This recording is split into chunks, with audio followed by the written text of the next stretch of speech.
Now we dare the waterfront. Shadows swim in the depths and clamber ashore here, so move swiftly. And worry not about those stone formations or the water's alien structure. This is a dream, after all. Welcome to the Nightmare's Waterfront. Before everything went wrong. The layout initially started with the best of intentions to use cardboard, and that became a problem very quickly. The plan here was simple. Use the foam as a spacer and then use Sculptamold to create that melty texture and the plaster cast stones to tie this waterfront to the rest of the Nightmare Frontier set. All in all, this was supposed to be the same plan as the main part that we've already done. At the time, though, I hadn't realized that I had already hosted my own petard. From the moment I threw this initial photo up on Instagram, the fuse had been lit. It was just a matter of time. The shaping of this had to be designed in such a way that minis would still be able to grip, and as a consequence of the terrain itself, it ended up taking up both more room and less room than I had expected. Reality would have meant that we should have gone to a much steeper incline, but this isn't a video game. You can't get away with that when it comes to trying to put a mini or a large monster mini onto it. So what I found was that the build was already ballooning out into a very different slope than what I had imagined. And this is when I made one of those critical errors. I used Sculptamold to adhere and seal the edges of these landforms to the baseboard. Keep in mind, I used cardboard initially. Sculptamold uses water. It didn't dry. The water from the Sculptamold between the landform and the cardboard ended up wicking into the cardboard and badly deformed it. So, facing disaster, I was forced to revise my plans. Then, the weather where I live decided to turn on me and start to bring a lot more moisture and a bit of rain, which made the Sculptamold take 3 times as long to actually set. Overall, I ended up losing a full day and a half of build time and ended up with a ruined board. So with no other options left, with those popped off and attached back to a new piece of much more dense, heavy cardboard, I ended up having to retexture the water areas and then turned my attention to creating some of these interesting alien flora. This is the same as what I did for the Nightmare Frontier main section, creating these fan shapes and these egg sac shapes, but then I decided to add a new element to the mix. A kind of flower, if one will. If you squint very hard and tilt your head, you might say that's a weird shaped flower. So while the glue was still hot and going into the water, you can shape it to a limited extent. I did this and I just grabbed the ends of a kind of J-shaped bit of glue and then just kind of flattened that out, broke it up, and then put 3, 4, 5 of them together to create this kind of weird alien bush or weed looking thing. But here's the thing, it works strangely well. It looks almost predatory in some way. The last step in the construction phase was just the addition of a type of accessory that I hadn't really planned to add. These basalt-like columns inspired by the Giant's Causeway in Ireland, but jutting out from various pieces on the board to, one, cover some of the mistakes I made, such as the rather large hole from the failed brain tree experiment. No, I'm not going to contextualize that for you. And some of the cracks that had been a natural byproduct of having to snap all the landforms off of their original base and put them onto the heavy cardboard. Either way, they ended up looking pretty interesting and gave me some interesting ideas that we will be expanding on later. Let's talk painting. I'm not going to rehash the entire painting process. You can see in any of the other Nightmare Frontier videos how exactly I ended up painting this one up.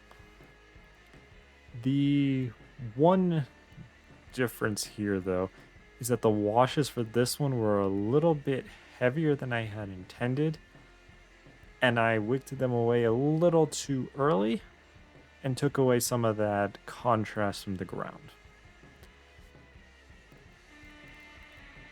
The other thing to keep in mind is that this is a low-lying piece, so you're going to have more soil and water, so you're going to have more browns, more greens, rather than the blues and browns that had predominantly made up the main section of the frontier.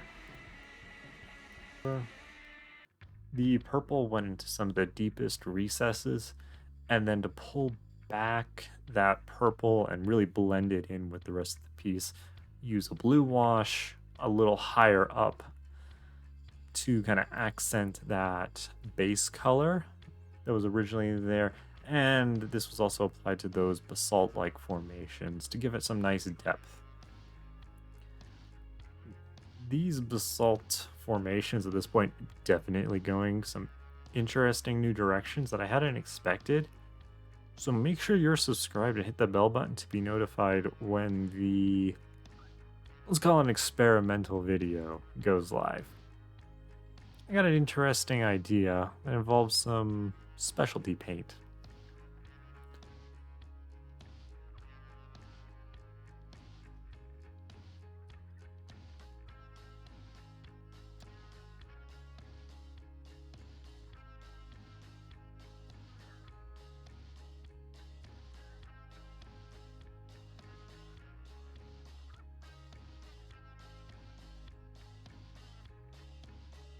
This piece had a reservoir. It had a glue seal. It had enough tape for a Roman field army. And yet, the resin pour, once again, failed. Over half of this resin would go on to find the tiniest hole and ran out, ruining, well, pretty much everything that had been intended. Over half the resin found its way to the tiniest hole and then ran out under the base, under the tape, and made an absolute mess below. It also decided to ruin everything else in its passing, and set unevenly. Those little dark spots that you see floating kind of now in the middle of the piece were supposed to be, I guess you could call it, debris that had settled in calmer waters where they wouldn't be carried by the current. Well, they got carried by the current. Completely out of place. Not to mention the original, very lightly tinted brown base layer of resin ended up being the majority of what found that tiny hole and decided to run out of the piece and underneath, which resulted in it dispersing so much that you can now barely see it, and the resin looks almost entirely clear. So I've got flat water, a scattered pile of debris, and an uneven water surface. This is truly a cluster. To be done for it, except this is not the way to pour this type of resin. It's meant to have a proper containment frame, like blocks of wood and squared off with the base. But I didn't use a square base, and I didn't use a proper wood block frame. Maybe one day I'll get it right. Hey, who knows? But hey, let's call it the madness of the nightmare. Uneven water defying the logic of the waking world? Yes? Alright, yeah. That's a good idea. I agree with that idea. Very good idea. To tie the entire piece together, we're gonna pull from our previous builds and bring some of those elements from them, starting with the spider nests.